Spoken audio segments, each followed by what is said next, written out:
소울 스토리타임에 다시 오신 것을 환영합니다.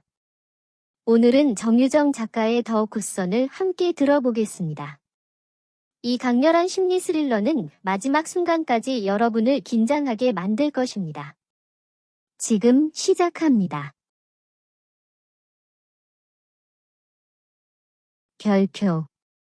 그날은 내가 이모를 만나러 가야 하는 한 달에 2번 중 하나였다. 종이 울리자마자 나는 학교 정문으로 달려갔다. 엄마는 2시 약속 시간에 나를 1시에 데리러 올 예정이었지만 2시가 되어서야 도착했다. 왜 늦었는지 말하지 않았지만 너무 빨리 차를 몰고 가서 그녀는 재활용 종이로 가득 찬 카트를 탄 노인이 버스 뒤에서 걸어 나오는 것을 보지 못했습니다. 그녀는 브레이크를 밟았지만 너무 늦었습니다. 타이어가 삐걱거리고 쿵 하고 깨졌고 노인은 우리 차 아래에 쓰러져 있었습니다. 카트는 거꾸로 뒤집혀 길 건너 버스 정류장까지 미끄러져 내려갔습니다. 재활용 종이와 골판지 상자가 새처럼 흩어졌습니다. 버스가 멈추고 사람들이 달려와 노인을 에워쌌습니다. 어머니는 앞창문으로 밖을 노려보며 마치 그것을 뜯어내고 싶은 듯이 핸들을 움켜쥐었습니다. 엄마. 엄마. 그녀는 마치 꿈에서 깨어난 것처럼 눈을 깜빡였다. 서둘러 무슨 일이 일어났는지 봐. 어머니는 안전벨트를 풀고 내렸다. 나는 뒤따랐다. 그 노인은 키가 크고 마른 체형이었다. 낡은 바지를 입은 그의 다리는 어색한 각도로 구부러져 있었다. 그는 숨쉬거나 움직이는 것 같지 않았다. 나는 그가 죽었다고 생각했지만 나는 그의 옆에 웅크리고 그의 어깨를 살짝 흔들었다. 할아버지, 괜찮아요? 노인은 눈을 떴다. 이가 없고 움푹 들어간 입에서 천둥처럼 비명이 터져 나왔다. 혜진, 그는 움직일 수 없었다. 하지만 그는 왼쪽 다리를 붙잡고 헐떡이며 소리쳤다. 혜진. 오, 혜진. 할아버지가 죽어가고 있어. 그는 구급차로 병원까지 가는 내내 계속 소리를 질렀다. 다행히 그는 생명을 위협하는 부상을 입지 않았습니다. 다리가 부러졌습니다. 간호사가 그에게 질문을 할 때마다 그는 혜진이라고 소리쳤습니다. 그는 술 냄새가 났습니다. 복합골절이었고 근육이 파열되어 수술이 필요했습니다. 그의 머리나 엉덩이는 다치지 않았습니다. 그는 또한 자신의 능력을 가지고 있는 것처럼 보였습니다. 그는 사고에 대한 질문에 틀림없이 즉각적이고 분명한 대답을 내놓았다. 제가 말씀드리는데 전부 그 여자의 잘못이에요. 어머니가 끼어들어서 그가 갑자기 내 앞에 나타났어 유라고 말하며 30분간의 폭언을 참아내야 했다. 여자가 목적 없이 차를 몰고 다니면서 생계를 위해 분주히 움직이는 사람을 들이받는 이유가 뭐야? 가족을 부양하는 건 나 혼자야. 이제 어떻게 해야 하나? 그러자 노인이 손을 흔들며 문을 향해 소리쳤다. 어머, 혜진아. 여기야. 내가 왔어. 나와 같은 교복을 입은 남자아이가 달려왔다. 할아버지. 그럴 리가 없어. 그날과 같은 혜진이었을까? 같은 노인이었을까? 정말 그들이었을까? 괜찮아요? 혜진이 노인의 기부스한 다리를 바라보며 물었다.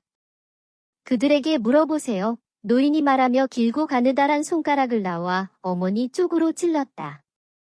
그들이 내게 무슨 짓을 했는지 물어보세요. 혜진이는 어머니를 돌아보았다.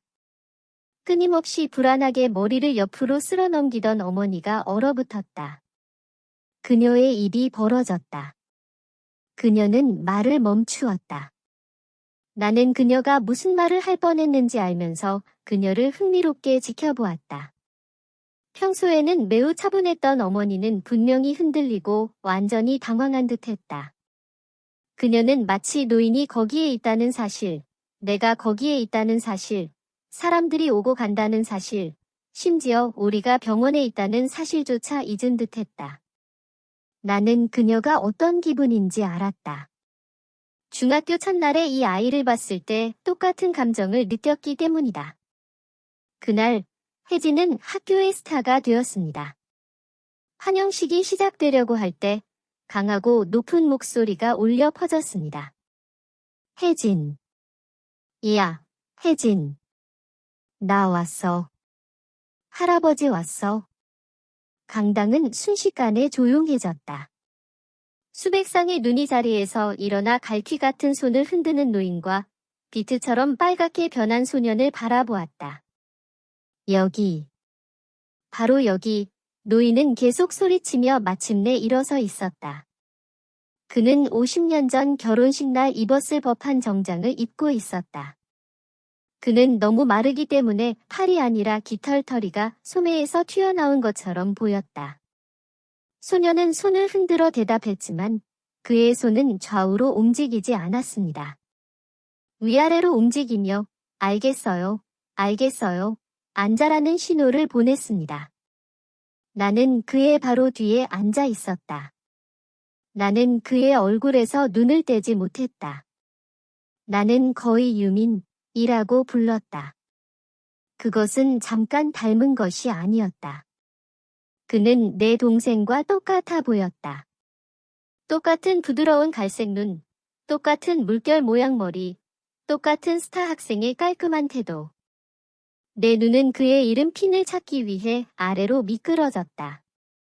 김혜진. 우리 이름은 마지막 음절까지 똑같았어요. 성이 같다면 사람들은 우리가 형제라고 생각했을 거예요. 마치 어머니가 내게 숨겨둔 형제에 대해 방금 알게 된 것 같은 기분이었어요. 어머니는 아마도 병원에서 이 모든 것을 느꼈을 것이다.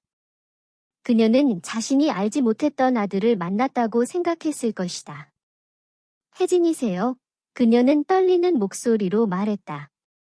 그래요. 혜진은 그녀 옆에 서 있는 나를 바라보았다.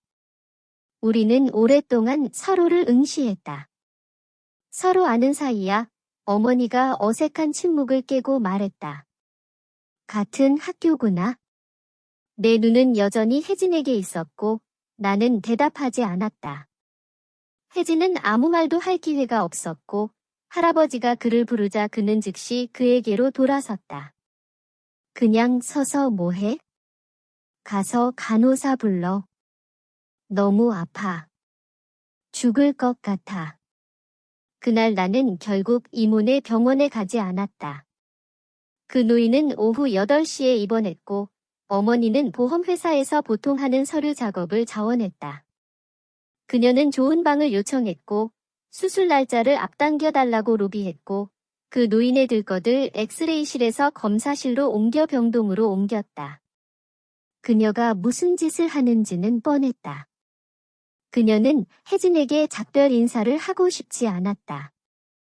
그녀는 그에게 자신이 어떤 사람인지 보여주고 싶었을 것이다. 나는 당신 할아버지의 다리를 부러뜨렸지만 그렇게 나쁘지 않아. 우리가 집으로 가는 길에 그녀는 유진아, 너는 그 남자애 알지? 라고 물었습니다. 예. 그녀가 자세한 내용을 원한다는 걸 알 수 있었습니다. 저는 이 모든 것에 이상하게 짜증이 났기 때문에 다른 건 아무것도 제안하지 않았습니다. 너희는 같은 반이야? 그녀가 물었다. 예. 너희는 친구가 아니니? 아니요. 그도 꽤 키가 크죠. 그가 당신과 함께 뒤에 앉나요? 예. 하지만 당신들은 친구가 아니잖아요? 솔직히 말해서 그게 뭐랑 상관이 있었어? 서로 가까이 앉은 사람들은 반드시 친구여야 한다고 헌법적으로 규정돼 있었어? 나는 대답하지 않았다. 그는 당신에게 말을 하지 않나요? 아니요. 그럼 당신은 그 사람과 말을 하지 않나요? 아니요. 어머니는 꿈꾸는 듯이 고개를 끄덕이고 다른 말은 하지 않았습니다.